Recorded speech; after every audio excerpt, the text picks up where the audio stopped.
Once again, we're seeing violent attacks against law enforcement officers, and again, public figures are describing them as Nazis.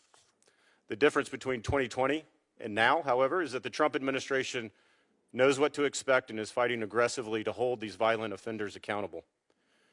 The administration has rightfully designated Antifa as domestic terrorists, has began a whole-of-government investigation into the financing and resourcing of this group, and has charged Antifa members with providing material support for terrorism. And despite what the mainstream media insists, groups like Antifa are not disorganized. They are increasingly organized, funded, and networked.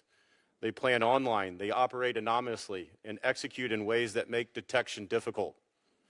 Political violence threatens our constitutional order, but not just the violence, also how we respond to it.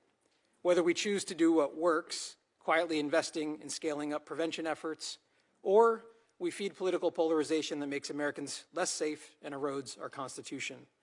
Americans deserve, and the Constitution demands, the former. The ranking member suggested that we condemn political violence, which surely we must all do. But then he suggested that we not try to pinpoint exactly which side the violence comes from. This seems to me confusing and misbegotten, as one cannot solve a problem if one does not know where the problem lies. In light of the murder of my friend Charlie Kirk by a leftist assassin, I am gratified to see that at least some members of our federal legislature are now confronting the consistent and escalating pattern of left-wing terrorism in the country. I am intimately familiar with political violence, as when I fought to defend the United States Capitol and many of your very lives, I was beaten, bloodied, crushed, with my eye gouged, and my skull smashed with my own baton.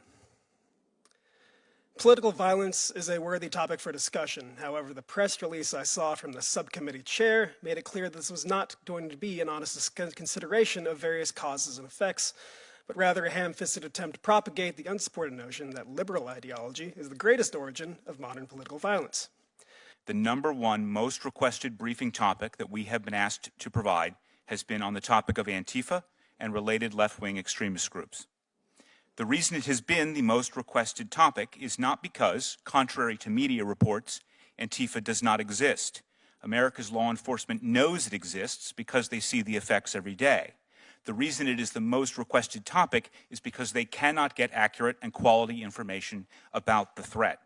Until recently, the federal government has failed to define the extensive nature of this threat and has demonstrated a history of dismissing or reducing charges against left-wing extremists. But despite this failing, we have seen convictions for acts of political violence by Antifa members who were identified as such.